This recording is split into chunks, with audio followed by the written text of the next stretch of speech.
고분 양식을 까먹은 것을 뒤늦게 깨달아서 추가 촬영을 하고 있습니다. 자, 먼저 이 페이지 하나가 그래도 꽤 중요한데요. 우선 삼국과 가야인의 생활 모습, 사람들이 살아갔던 모습에 대해서 다루는 부분입니다.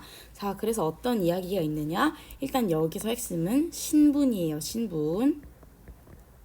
그 다음에 아랫문단의 핵심은 무덤을 만드는 방법입니다. 만들기. 이렇게 두 가지가 메인인데, 자, 위에부터 보도록 할게요. 일단 생활 모습에서 제가 신분이라고 쓴 이유가 있습니다. 여기 먼저 지배체제를 정비하는 과정에서 신분이 등장했다라는 말이 나오는데요. 우리 생각해보면 이제 고조선에서부터 그리고 청동기 시대부터 계급이 발생했다는 걸 우리가 이미 공부한 적이 있어요. 이걸 바탕으로 나오는 같은 맥락인데, 사람들이 신분제를 확립했고 그 중에 가장 특징적인 것으로는 신라의 골품제가 있습니다. 그 전에 먼저 앞에 문장 볼게요. 일단 신분의 구분이 어떻게 되냐? 왕족, 귀족, 평민, 천민. 여러분들도 삼국시대의 역할 나누기에서 왕족, 귀족, 평민, 노비 이렇게 있었고, 제가 좀 특이 직업으로 넣었던 것이 군인과 종교인이었죠. 이렇게 나뉘는 사회였다는 걸 기본적으로 모든 나라에 공통적으로 깔고 가시면 좋겠고, 각각 사람들이 어떤 신분이냐에 따라서 같은 사건도 다르게 느껴진다는 거 꼭 염두에 두세요. 모든 사람들이 불교를 공인한다고 꼭 큰 영향을 받은 건 아니겠죠. 종교인이나 이런 왕들은 좀 중요한 역할이 있었겠지만, 사실 평민들은 당장 내가 먹고 사는 게 중요하기 때문에 우리나라 종교가 뭐를 중심으로 하든지 그런 거는 아무 상관없을 수 있습니다. 자, 생각해 보시고요. 근데 여기서 특징적인 것이 무엇이라 했느냐? 골품제예요. 골품제가 뭐냐면, 여기를 보실까요? 골품을 지금 진골, 육두품, 오두품, 사두품이라는 네 가지로 나누어 두었어요. 그거에 따라 지금 뭐가 나뉘냐면, 자, 진골을 볼까요? 이벌찬부터 조위까지 모든 관직을 나갈 수 있다는 거예요.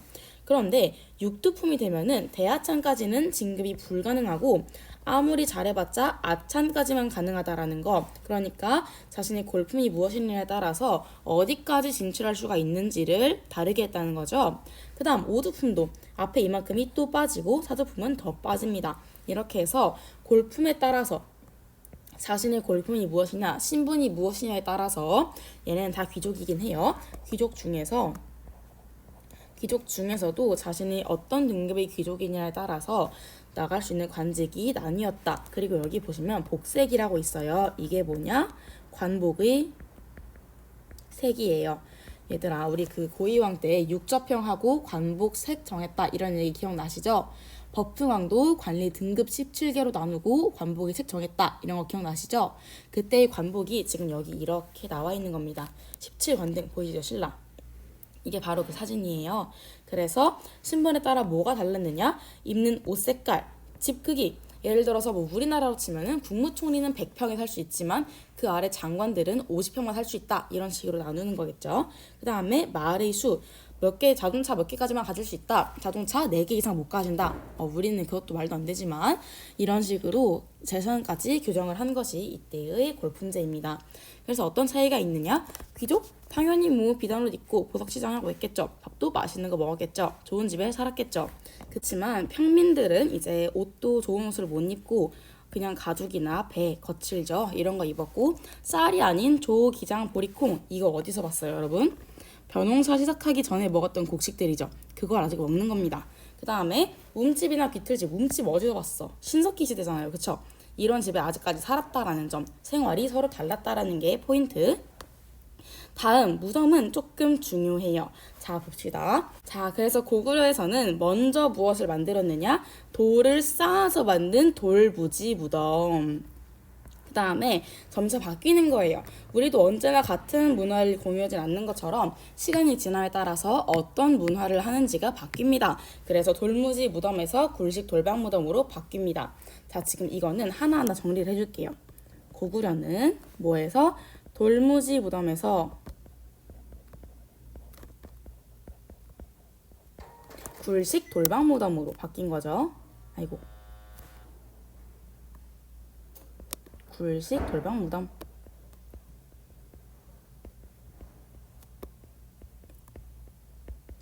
다음 백제를 볼게요. 백제는 색깔을 바꿀까요? 백제는 한성 시기에 아직 계로왕이 죽어서 수도를 바꾸기 전까지인 한성이 수도이던 한성 시기에 고구려와 유사한 형태인 계단식 돌무지 무덤이에요. 같은 돌무지 무덤이지만 계단식 돌무지 무덤입니다. 계단식 돌무지 무덤. 그리고 이제 웅진으로 바꾼 다음부터는 무덤 양식을 바꿉니다. 또 굴식 돌방 무덤으로. 이건 지금 겹쳐요. 그래서 굴식 돌방 무덤으로. 돌방 무덤. 그 다음 마지막으로 중국의 영향을 많이 받다 보니 왜 그 백제는 계속 남조랑 친했다고 했죠? 그렇다 보니까 벽돌 무덤이라는 양식을 중국으로부터 들여오기도 합니다. 벽돌 무덤. 자, 이렇게 고구려랑 백제까지 정리를 해봤으면은 당연히 신라가 나와야겠죠? 신라를 보도록 합시다. 자, 그럼 마지막 신라도 볼까요? 신라는 보라색으로 합시다. 신라도 마찬가지예요. 또 돌무지, 근데 이번에는 덧널 무덤이래요. 돌무지 무덤이라는 건 같지만 덧널 무덤이냐 계단식이냐 그냥 돌무지냐 이런 차이가 조금 보이고 있죠. 그러다가 굴식 돌방 무덤으로 바뀝니다. 이거 똑같이 마찬가지예요. 이렇게까지로 신라는 끝나요. 두 가지만 나오는 거죠. 자, 그래서 돌무지 덧널 무덤,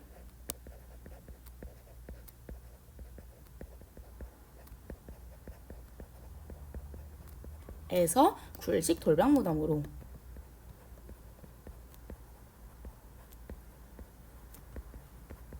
그럼 여기서 우리가 알 수 있는 게 뭐가 있을까요?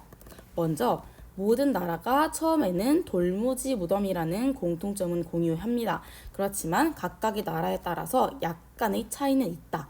시작은 돌무지 무덤, 그리고 중간에는 모두 굴식 돌방 무덤이라는 양식을 거칩니다. 이거는 공통점이에요. 그리고 백제에만 있는 특징적인 양식이 벽돌 무덤이다. 어디에서 왔다? 중국에서 왔다. 이렇게 정리해두면 좋을 것 같고요. 가야도 돌덧널 무덤이라는 걸 만들었다. 그냥 돌로 벽을 쌓아서 만들었다. 이런 거 기억해 두시면 되겠습니다. 자, 그 다음에 아래 껴묵거리는 그렇게 중요하지 않지만 이 고분의 그림들을 봅시다. 일단 이거 뭐래요? 돌무지 무덤이래요. 이거 어디였죠? 고구려였죠?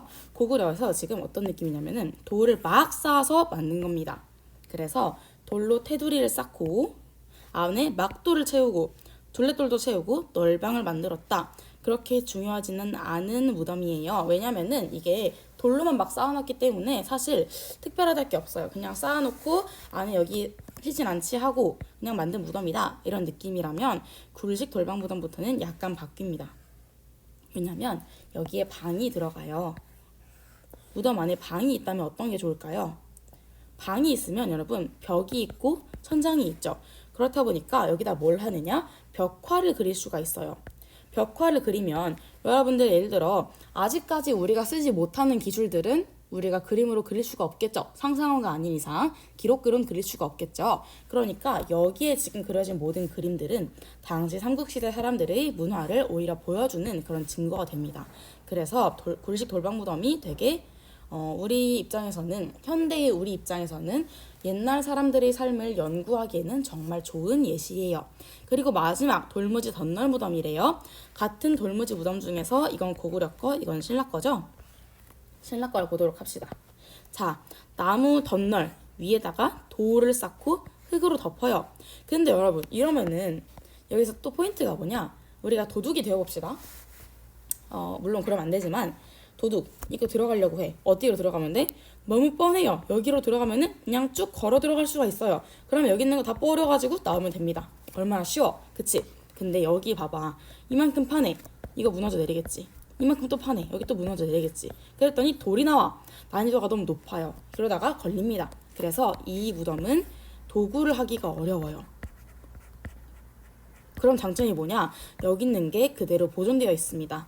굴식 돌방 무덤 같은 경우에는 이 벽화는 보이더라도 여기 있는 보물들은 모두 사라진 것이 대다수입니다. 우리 한참 전근대쯤에 사람들이 다 도둑질을 해서 훔쳐러 갑니다. 그렇지만 여기 있는 거는 가져가지 못했기 때문에 현대의 과학기술로 이렇게 파내면 들어가서 안에 있는 유물을 확인할 수가 있어요. 그래서 신라권은 확실히 우리가 유물을 많이 발굴할 수가 있습니다. 이렇게 했을 때 여러분들이 아마도 당시 사람들이 어떻게 신분을 가지고 살았는가, 죽은 사람들을 어떻게 다루었는가 이해할 수 있었을 텐데요. 이 부분이 어려울 거예요. 왜냐하면은 단어가 이상하기 때문이죠.